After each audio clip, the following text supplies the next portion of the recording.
नमस्कार दोस्तों, बायोलॉजी के इस खास डिस्कशन में यस के B2H पर आपका स्वागत है। आशा करता हूँ आप लोग अच्छे होंगे, अपनी पढ़ाई व सेहत का ख्याल अच्छे से रख रहे होंगे। I am Sanjeet. अभी तक हमने बायोलॉजी के इस सेगमेंट में हार्ट से रिलेटेड कुछ टर्म व हार्ट का स्ट्रक्चर व उसकी एनाटॉमी के बारे में डिस्कस किए। आज हम हार्ट से रिलेटेड जो डिजीज हैं उनका उपचार व उनसे रिलेटेड कुछ मेडिसिन्स हैं उनके बारे में चर्चा करेंगे। तो देर न करते हुए स्टार्ट करते हैं आज का discussion. Acetyl salicylic acid. Acetyl salicylic acid ये जो मेडिसिन्स हैं, ये मेडिसिन एंजाइना पेक्टोरिस एवं हार्ट अटैक की स्थिति में इसका सेवन कराया जाता है। ये एक एनाल्जेसिक, दर्द निवारक, एंटीपायरेटिक,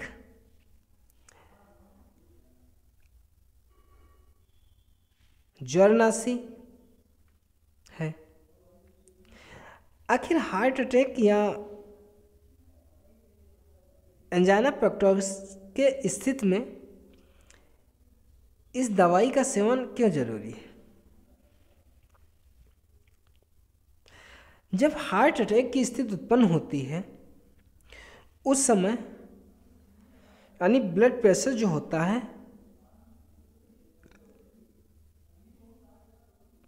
ज़्यादा होता है,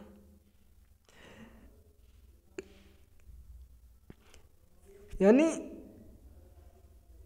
एसेटाइल सैलिसिलिक मैसिडीन इससे ब्लड पतला हो जाता है। जब ब्लड पतला हो जाता है तो यह वाहिकाओं में आसानी से फ्लो होने लगता है, जिससे सामान्य ब्लड प्रेशर बन जाता है।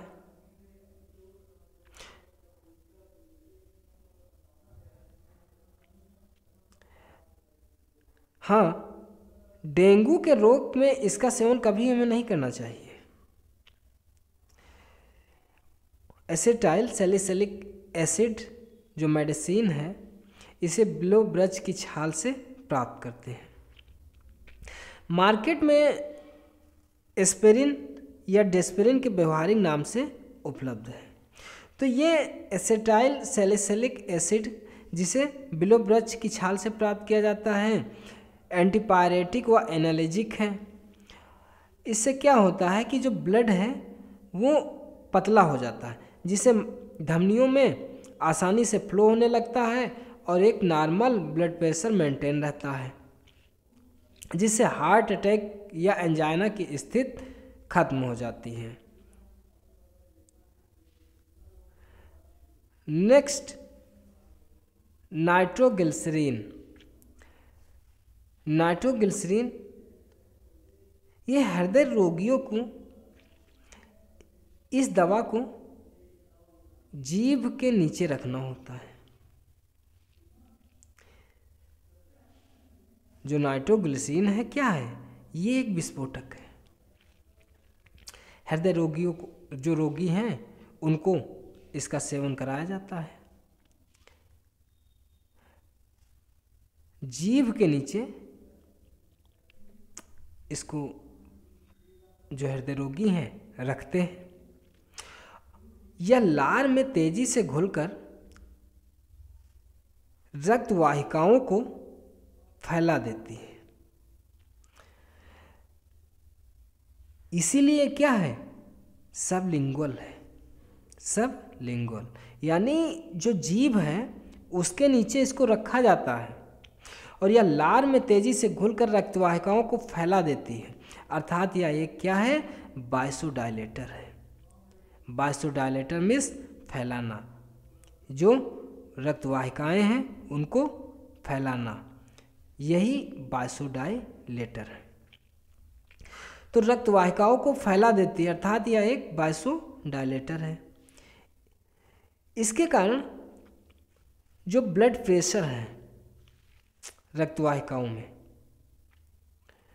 वो सामान्य हो जाता है, जिससे व्यक्ति की जान बच जाती है।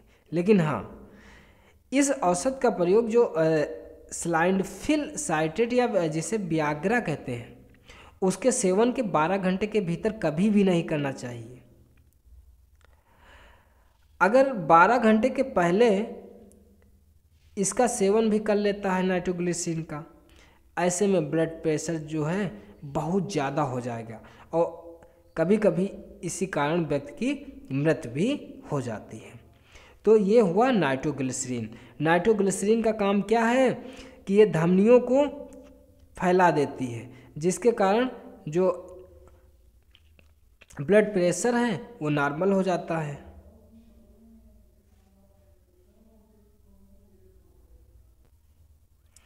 Next, angiography. अगर कभी कभी क्या होता है कि दवाइयों से जब उपचार नहीं हो पाता है तो हम एंजियोप्लास्टी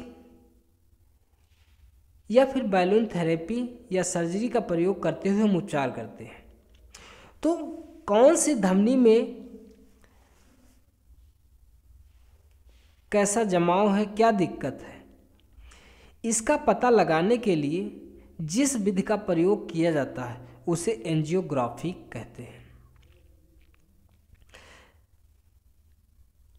उसे एंजियोग्राफी कहते हैं। आखिर एंजियोग्राफी, जो एंजियोग्राफी है एंजियोन प्लस ग्राफी से मिलकर बना है। एंजियोग्राफी दो शब्दों एंजियोन प्लस ग्राफी से मिलकर बना है। एंजियोन का जो मतलब है,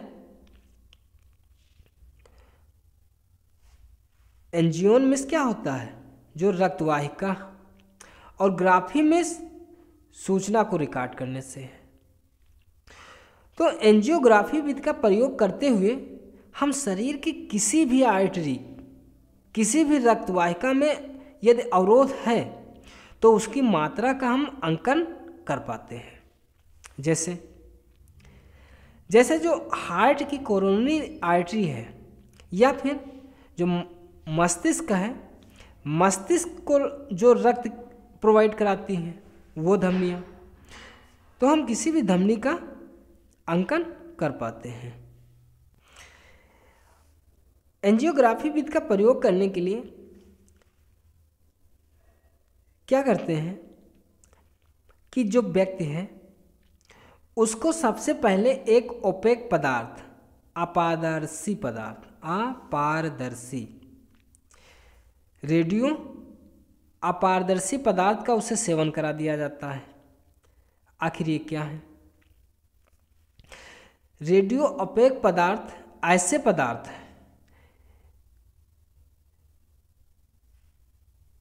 जो यक्स किरणों के लिए अपारदर्शी होते हैं। समझते हैं? ये एक रक्तवाहिका है। यदि किसी व्यक्ति को ऐसे पदार्थ का सेवन करा दिया जाता है, उसके पश्चात उसका एक्सरे अगर लें तो ये जो एक्सरे हैं, यक्स किरणें, इसको भेद कर इसको इस पार नहीं जा पाती हैं, यानी ये इससे टकरा जाएंगी और टकरा कर ये सारी सूचना इस आर्टरी या रक्तवाहिका की हमें दे देती है। अगर ऐसे पदार्थ का सेवन ना करा जाए तो ये यक्स किरणें इसको पार करती हुई बाहर निकल जाएंगी और हमें सूचना किसी भी जो रक्तवाहिका है उसकी सूचना नहीं दे पाएंगी। तो हम रेडियो ओपेक पदार्थ का सबसे पहले सेवन कराते हैं। तो इसके कारण जो धमनियां हैं धमनियाँ यक्ष किरणें धमनियों को पार नहीं कर पाती, जिससे यक्ष किरणें अवरोध का पता लगा लेती हैं। तो ये हुआ है एंजियोग्राफी। तो हम एंजियोग्राफी समझे क्या कि ये दो शब्दों से मिलकर बना है, एंजियोन प्लस ग्राफी। एंजियोन में आर्टरी से है, यानी किसी धमनी या रक्तवाहिका से संबंधित है, जबकि ग्राफी सूचना को रिकॉर्ड करने से है।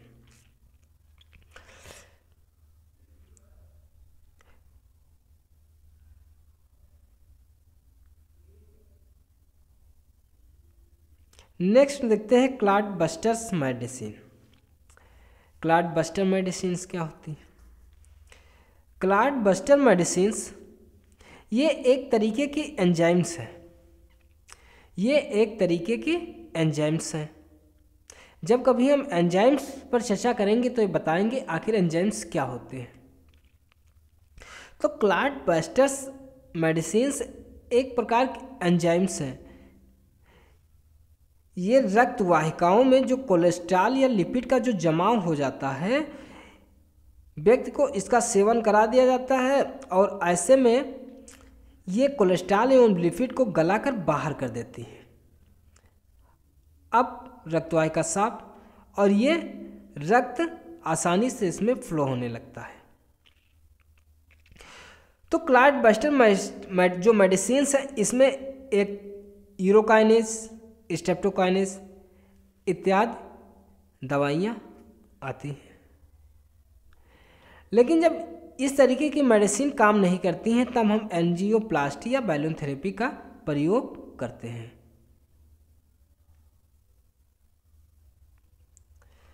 बैलून थेरेपी क्या है? एंजियोप्लास्टी का है।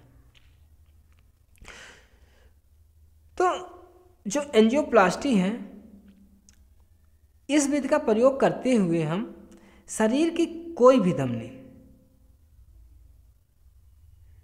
में अगर अवरोध उत्पन्न हो गया है, शरीर की कोई भी धमनी में यदि ब्लॉक्ड हो गया है या अवरोध उत्पन्न हो गया है, तो उसको हम एंजियोप्लास्टी या बैलून थेरेपी विधि का प्रयोग करते हुए दूर कर लेते हैं।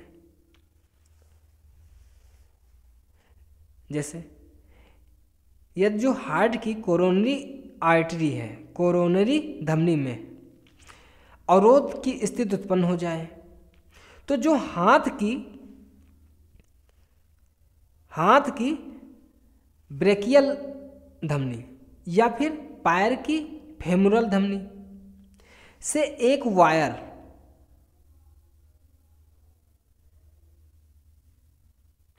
हाथ की फेमोरल धमनी से या हाथ की ब्रेकियल धमनी या पैर की फेमोरल धमनी से एक वायर गाइड, यानी एक तार को अवरोध स्थल तक पहुंचा देते हैं।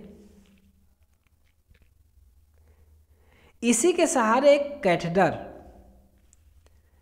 जो कैथेटर होता है यहाँ पर आगे,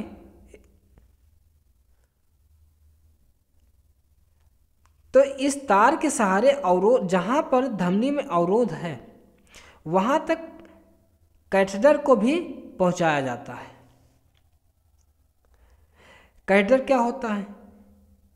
तार का जो अगला सिरा होता है, उस अगले भाग पर एक गुब्बारे नुमा जो संरचना होती है। जब ये जो गुब्बारे नुमा संरचना है, जहाँ पर ब्लॉक्ड है आर्टरी में, वहाँ पर इसको फुलाया जाता है। कैसे फूलता है? पीछे से हवा दी जाती है। जब ये फूलता है तो कोलेस्ट्रॉल धमनी के बाहर निकल जाता है। इसे क्या कहते हैं? एंजियोप्लास्टी।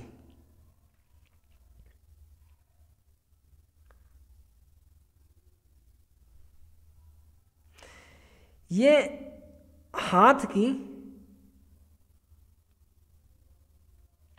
हार्ट की जो कोरोनरी आर्टरी है, इसमें अवरोध है। इस अवरोध को समाप्त करने के लिए हम हाथ की जो आर्टरी है उसका यूज करते हुए गाइड वायर को हाथ तक अवरोध स्थल तक पहुंचा देते हैं। साथ में केयर टेकर होता है। फिर पीछे से हवा देते हैं जिससे जो आगे गुब्बारे नुमा संरचना होती है फूलती है। जहाँ पर अवरोध होता है कोलेस्ट्रॉल या लिपिड्स वगैरह का, वो धमनी के बाहर हो जाते हैं। इसी को कहते हैं एंजियोप्लास्टी या बैलून थेरेपी। तो आओ देखते हैं कैसे होता है बैलून थेरेपी। आर्टरी है, इस रक्त वाहिका में ये ब्लॉक्ड स्थल है अवरोध। ये जो वायर ग्लाइड वायर लाएगा ये केयर टेकर है। कैथेटर ये गुब्बारे नुमा संरचना बाहर से हवा दी और ऊपर उठा दिया गया। ये कोलेस्ट्रॉल का जमाव बाहर आ गया। इसी को कहते हैं एंजियोप्लास्टी विधि। तो हम आशा करते हैं कि आप समझ गए होंगे कि जो एंजियोप्लास्टी है, एंजियोप्लास्टी या बैलून थेरेपी विधि किस तरीके से काम करती है। अगला है स्टंटिंग। कभी कभी क्या होता है कि जब हम एंजियोप्लास्टी करते हैं, एंजियोप्लास्टी के अंतिम चरण में स्टंटिंग की क्रिया आवश्यक हो जाती है। स्टंटिंग क्या होता है? स्टंटिंग में एक जाली नुमा स्टेंट को धमनी के भीतर फैला दिया जाता है। यदि कोरोनरी धमनी में इस क्रिया को संपन्न किया जाए तो इसे कोरोनरी स्टंटिंग कहते हैं।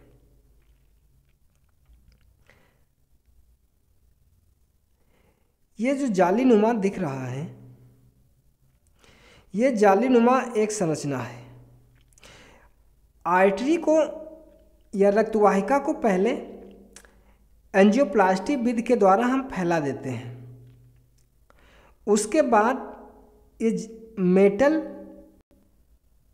यानी धातु की एक जाली नुमा संरचना और जहाँ पर हम जो ब्लॉक्ड स्थल था वहाँ पर इसको स्थापित कर देते हैं। यही क्रिया क्या कहलाती है?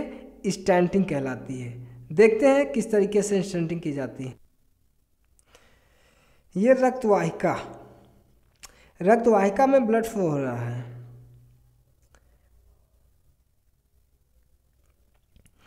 ये ब्लॉक्ड स्थल है। यहाँ पर पहले एंजियोप्लास्टी विधि द्वारा जो ब्लॉक्ड स्थल है इसको साफ किया जाएगा, यानी कोलेस्ट्रॉल एंजियोप्लास्टी विधि से हम बाहर करते हैं।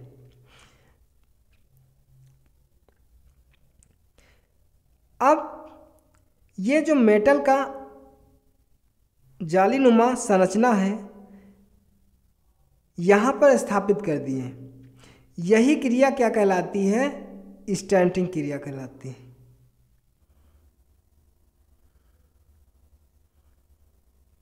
Bypass surgery.